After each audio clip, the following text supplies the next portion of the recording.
పోయిన మరుక్షణం గేటు దాటి వెళ్తారు. అంత్యక్రియల దుమ్ము దిగగానే ఇల్లు మళ్ళీ మౌనమవుతుంది. కొద్ది గంటల్లో కన్నీళ్లు తుడిచేస్తారు. భోజనం ఎక్కడ చౌకగా దొరుకుతుందో అడుగుతారు. పక్కింటి మిత్రుడు విసుక్కుంటాడు, పాడే చెత్త తన గుమ్మం ముందు పడిందని.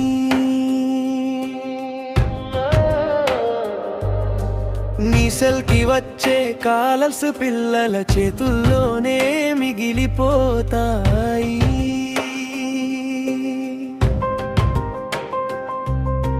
మూడో రోజు తొందర, నాలుగో రోజు చర్చ. ఖర్చుల లెక్కలే ముందుగా, మాటలన్నీ తరువాత. బ్రతికినంత కాలం గౌరవంగా బ్రతుకు, గౌరవంగా బ్రతుకు, గౌరవంగా బ్రతుకు. అడ్డదారులు వద్దు, చివరికి మిగిలేది పేరు. నిజాయితీగా సంపాదించు, నిజాయితీగా సంపాదించు. ఇచ్చే ఆస్తి కాదురా, ఉండే గుర్తు ముఖ్యం.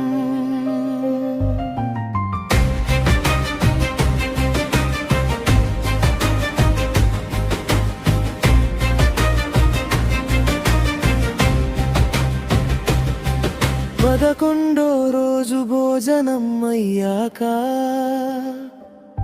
దెబ్బలాడుకుంటారు భాగాల కోసం. ఎవరి దగ్గర అమ్మను ఉంచాలో కోపంతో తలుపులు మూసేస్తారు.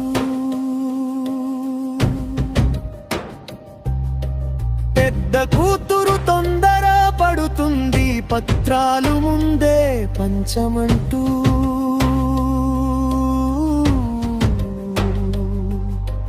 చిన్న కూతురు అడుగుతూనే ఉంటుంది, ఆ కారు నాకివ్వు అని.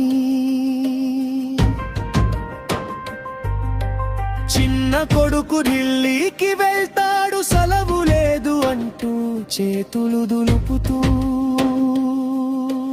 నీలేనితనం కంటే నీ ఆస్తే పెద్దగా కనిపిస్తుంది. నీ ఇంటి గోడల మీద నీ పేరు మెల్లగా చెదిరిపోతుంది. బ్రతికినంత కాలం గౌరవంగా బ్రతుకు, గౌరవంగా బ్రతుకు, గౌరవంగా బ్రతుకు. అడ్డదారులు వద్దు, చివరికి మిగిలేది పేరు. నిజాయితీగా సంపాదించు, నిజాయితీగా సంపాదించు.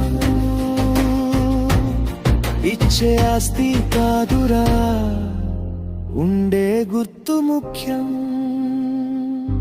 నీ పెంపుడు కుక్క బిక్క బిక్కుమని ఎదురు చూస్తుంది. అన్నం మానేసి ఎముకలా క్షీణిస్తుంది. రోజులు గడిచే కొద్దీ వేదనకు అలవాటు పడతారు. నీ మరణం కూడా ఒక పాత వార్త అవుతుంది. బ్రతికినంత కాలం గౌరవంగా బ్రతుకు, గౌరవంగా బ్రతుకు, గౌరవంగా బ్రతుకు. అడ్డదారులు వద్దు, చివరికి మిగిలేది పేరు. నిజాయితీగా సంపాదించు, నిజాయితీగా సంపాదించు. నీ చేతిలో ఉన్నది క్షణం, నీ తరువాత మిగిలేది నిజం.